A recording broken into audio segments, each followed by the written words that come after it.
Godzilla is the monster that won't stop. I mean, you gotta give it to him. He doesn't give up. I mean, that's a gym partner you would need. But I think why we still have Godzilla movies from Japan and America is because it's a fucking giant ass lizard fighting other strange monsters. And even if it gets really stupid, it's still fun to watch.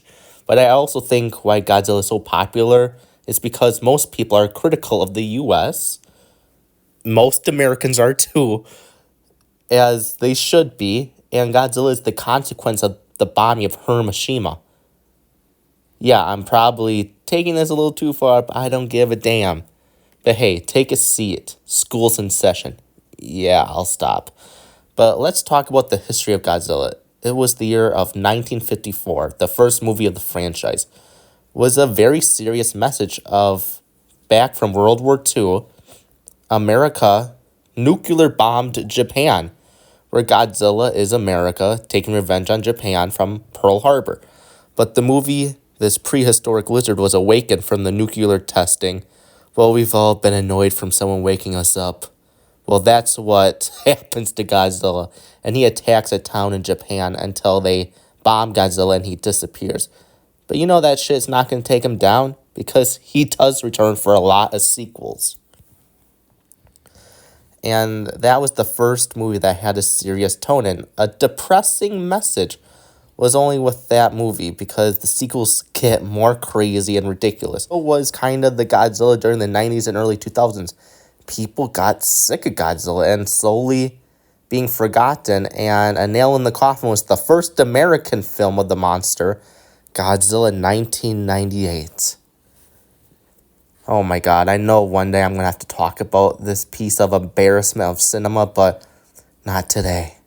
But it wasn't even until Toho, the studio behind the beginning of Godzilla, lost it too, that decades later in 2014, we got the greatest movie in the franchise since the 1958 movie. The movie that made everyone, including a new generation, fall back in love with Godzilla. It started with basically just like the 1958 Godzilla. This prehistoric titan was awakened from the nuclear testing. But this Godzilla didn't attack any city or country. He was showing his giant scales to warn the humans not to mess with him. And he went back to the depth of the ocean. It wasn't until the late 90s when Bryan Cranston, played a scientist named Joe. Really, Joe? Oh, all right. So he and his wife worked together at this nuclear plant in Japan, and Joe and his wife just check on nuclear levels to make sure they're normal, until one day their son gets on the bus to go to school, and as normal they go to work together. But something awakens and destroys the nuclear plant building, killing Joe's wife. It is now 2014. Oh man, if we could go back in time when things were slightly normal. Joe's son is all grown up and is in the military and going home to his wife and kid. After 3 years being overseas, as soon as he's about to get some from his wife, he's been getting no ass for 3 years. And guess who has to ruin his fun? His damn dad, Joe, who got arrested in Japan for trespassing. So the son is a good son and hopped on the airplane to Japan, and he bails out his dad. And him and his dad have a strained relationship because since the mother's death, Joe has been going mentally insane and crazy to find out what actually happened that day. That's why he trespassed to the location where the nuclear plant got destroyed and was blocked off from the rest of Japan because of the high radiation.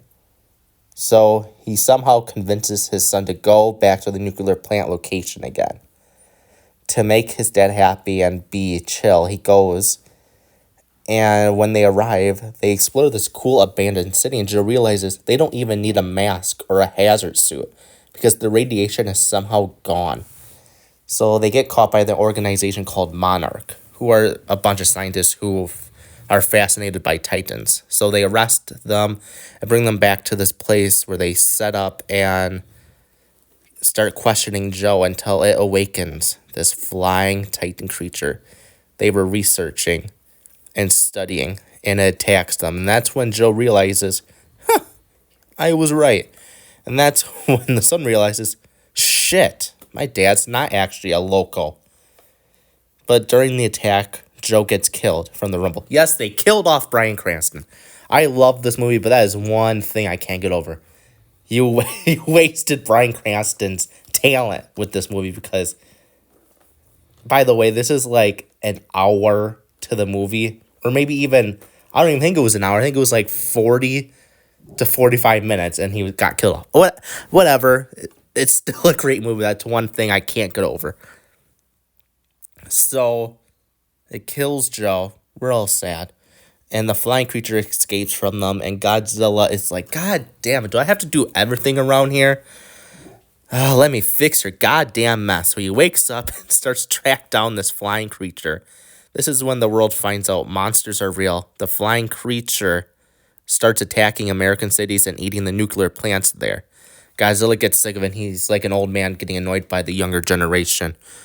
Godzilla fights the flying creature, and that's when the government doesn't know what to do. So they just send out the military to their deaths because they have no plan how to stop a monster the size of a skyscraper.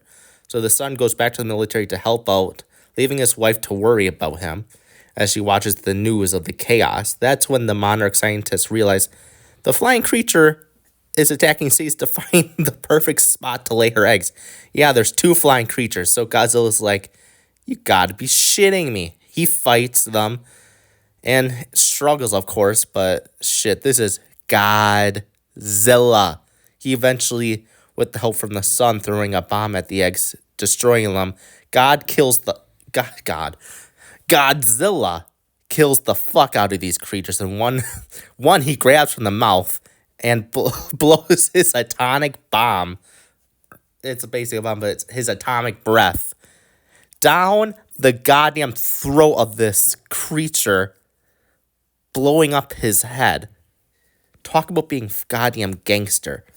And Godzilla leaves because he's not the monster. He's Earth's protector.